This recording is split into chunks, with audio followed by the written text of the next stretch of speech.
મહીસાગરના Lunawada SOG PI Vimal ઘોડા વિવાદનો મામલો સામે આવ્યો છે। લુણાવાડા એસઓજી પીઆઈ વિમલ ઘોડા સામે લેખિત ફરિયાદ કરવામાં આવી છે તો પ્રોફેસર હર્ષ દવે પીઆઈ પર લગાવ્યા છે મારપીટના આરોપ।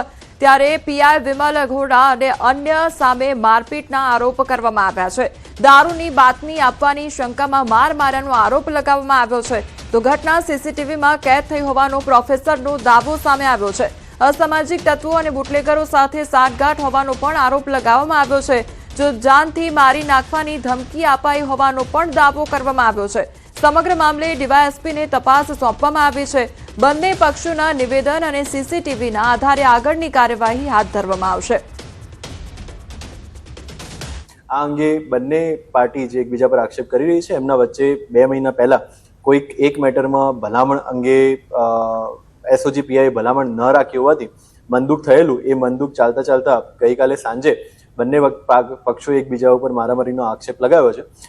જે અંગે આજુબાજુના સીસીટીવી ફૂટેજ કેપ્ચર કરી અને જે પણ વિગતો છે એ વિગતોના આધારે આગળની કાર્યવાહી કરવા માટે ડીવાયએસપી હેડક્વાર્ટરને તપાસ આપી છે। અમદાવાદના શેલા વિસ્તારમાં ભવ્ય જૈન ઉપાશ્રયનું લોકાર્પણ કરવામાં આવ્યું છે। શહેરના શેલા વિસ્તારમાં નવનિર્મિત 5 માળના ભવ્ય નિત્ય શાંતિ ભવનનું ઉદ્ઘાટન મુખ્યમંત્રી ભૂપેન્દ્રભાઈ પટેલની પ્રેરક ઉપસ્થિતિમાં સંપન્ન થયું હતું। આ પ્રસંગ પદ્મસાગર સુરેશ્વરજી મહારાજની ઉપસ્થિતિમાં યોજાયો હતો। આ આધુનિક સુવિધાઓથી સજ્જ ભવનનો મુખ્ય હેતુ પદયાત્રા કરતા જૈન સાધુ ભગવંતો માટે રોકાણ, આરાધના અને સાધનાની ઉત્કૃષ્ટ વ્યવસ્થા પૂરી પાડવાનો છે। આ 5 માળનું ભવન આગામી સમયમાં પદયાત્રા કરનાર માટે રોકાણનું એક મોટું આસ્થા કેન્દ્ર બનશે।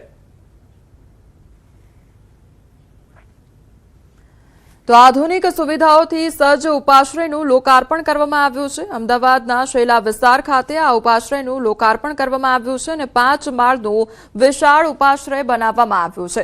તો ભવ્ય જૈન ઉપાશ્રયનું લોકાર્પણ કરવામાં આવ્યું। સીએમ ભૂપેન્દ્ર પટેલ પણ લોકાર્પણમાં હાજર રહ્યા અને તેમના હસ્તે જ લોકાર્પણ કરવામાં આવ્યું। તો આ સાથે 5 માળનું જે આલિશાન ઉપાશ્રય છે તે બનાવવામાં આવ્યું છે। આધુનિક સુવિધાઓથી સજ્જ આ ઉપાશ્રય બનાવવામાં આવ્યો છે।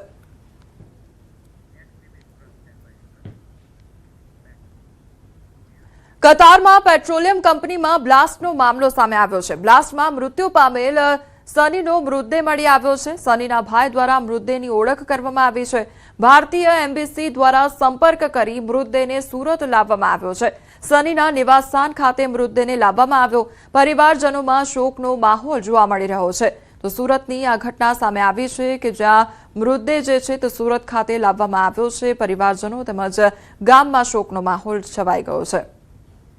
કતાર ખાતે પેટ્રોલિયમ કંપનીમાં બ્લાસ્ટ બાદ સુરતના ભીમપોર વિસ્તારના યુવાનનો મૃતદેહ ગુમ થયો હતો। જોકે ન્યૂઝ 18 ગુજરાતીએ જે અહેવાલ પ્રસારિત કર્યો હતો અહેવાલને બાદ સરકારમાં મદદની ગુહાર લગાવવામાં આવી હતી અને ન્યૂઝ 18 ગુજરાતીએ પોતાની સામાજિક જવાબદારી નિભાવી હતી। ત્યારે હવે 6 દિવસ બાદ સનીનો મૃતદેહ તેના વતન તેના ઘરે પહોંચ્યો છે, જેને લઈને યુવાન છોકરો હોવાને લઈને ગામના લોકો મોટી સંખ્યામાં પહોંચ્યા છે। જોકે કહી શકાય કે ભારત સરકાર અને સુરત અને ગુજરાત સરકારની મદદથી યુવાનનો મૃતદેહ પહોંચે છે ત્યારે તેનું ગામ હિપકે થયેલું છે। કારણ કે પરિવારમાં 2 દીકરા હતા। મોટો દીકરો રવિ પણ ત્યાં હતો, એટલે કે મોટો દીકરા સાથે નાના દીકરા સનીની મૃતદેહ પહોંચતા જ આખું ગામ એકત્ર થયું છે અને કહી શકાય કે થોડી જ વારમાં અહીંયાથી તેની અંતિમ યાત્રા કાઢવામાં આવશે। જોકે યુવાન પરિવારનો કમાઉ દીકરો હતો અને જે પ્રકારની આખી ઘટના હતી, સરકાર અને કહી શકાય એમ્બેસીની મદદથી સનીનો મૃતદેહ જ્યારે પહોંચ્યો છે ત્યારે ગામના લોકો એકત્ર થયા।